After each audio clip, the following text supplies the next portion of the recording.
சற்று முன்னர் வந்திருக்கும் அதிர்ச்சிகரமான செய்தி, ஈரோடு எம்பி கணேசமூர்த்தி தற்கொலைக்கு முயற்சி செய்திருப்பதாக தகவல் வந்திருக்கிறது.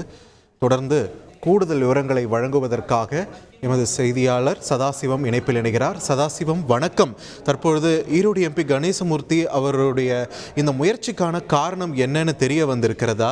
இந்த தற்கொலை முயற்சிக்கான பின்னணி குறித்து ஏதேனும் தகவல்கள் கிடைத்திருக்கிறதா? தற்பொழுது அவருடைய உடல்நிலை எப்படி இருக்கு? கோவைக்கு கொண்டு போறதா சொல்றாங்களே, எந்த மருத்துவமனைக்கு கொண்டு செல்லப்பட இருக்கிறார் கணேசமூர்த்தி?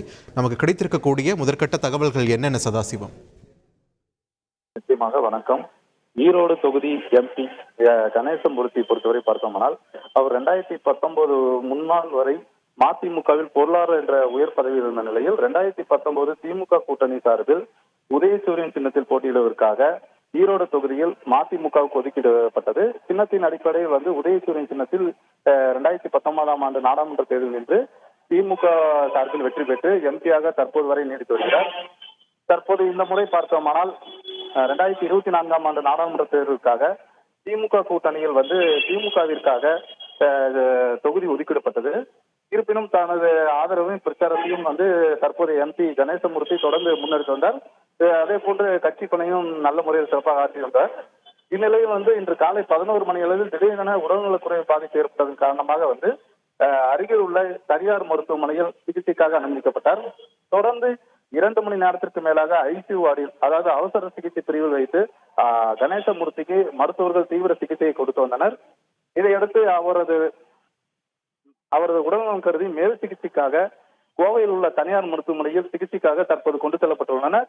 முதல் கட்ட தகவலின்படி பார்த்தோம்னால், அவர் காலையில் வீட்டில் கடந்த சில நாட்களாக மன உளைச்சல் இருந்தது அடிப்படையில் மாத்திரை, அதாவது விஷ மாத்திரை என்று சொல்லக்கூடக்கூடிய மாத்திரையை தண்ணீரில் கரைத்து சாப்பிட்டதாக கூறப்படுகிறது.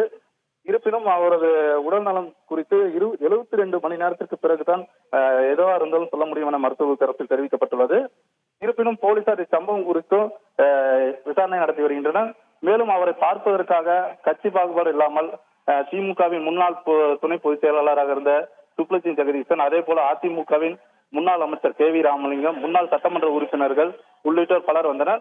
இதற்கு முன்னதாகவே அவர் மருத்துவமனையில் அனுமதிக்கப்பட்ட போது தமிழக வீட்டு வசதி வாரியத்துறை அமைச்சர் முத்துசாமியும் அவரை நேரில் சென்று உடல்நலம் குறித்து விசாரித்து சென்றுள்ளார். மேலும் பாஜக MLA CK சரஸ்வதியும் மருத்துவர் என்பதால் அவரது உடல்நலம் குறித்தும் கேட்டறிந்தார். இருப்பினும் தீவிர சிகிச்சைக்காக கோவையில் உள்ள தனியார் மருத்துவமனையில் தற்போது கணேசமூர்த்தி சிகிச்சைக்காக அனுமதிக்கப்பட்டுள்ளார். தொடர்ந்து இச்சம்பவம் குறித்து போலீசார் விசாரணை நடத்தி வருகின்றனர். நன்றி சதாசிவம், உங்களோட விரிவான தகவல்களுக்கு.